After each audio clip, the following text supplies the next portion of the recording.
Нема дилеми во користењето на придавката македонски. Тоа е наша идентитетска придавка, порача премиерот Заев. По вчерашното фијаско на Комисијата за историски прашања, Заев кажа дека жали што историчарите не направија исчекор напред, но и дека не им било лесно во очи на одлуката на ЕУ на видео онлайн конференција која се снима двете страни да соберат храброст и да најдат решение. Нормално, законот за ратификација на Преспанскиот договор прави јасна дистинкција кога зборуваме за владата на Република Северна Македонија, за Министерство за здравство на Република Северна Македонија. И таа дистинкција е јасна.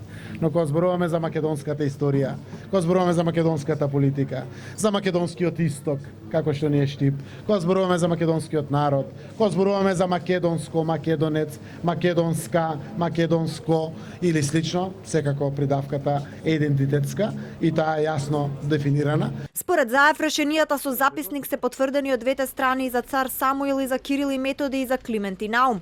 Само разговорите да продолжат.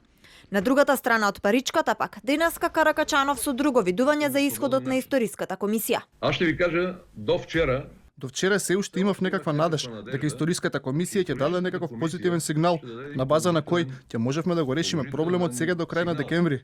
Но тоа што го видов вчера со историската комисија не само што не се оди напред, туку и се враќаме назад. Бугарија пред избори, да нема изненадување ако бидеме блокирани оваа недела, порача Заев. Нема да ни изненади, треба да бидеме подготвени дека ќе се одложи ова прашање.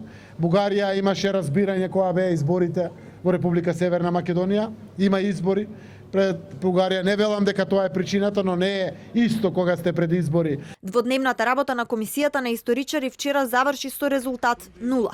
Двајцата копредседатели имаат тотално различни ставови и си опонираа на пресконференцијата.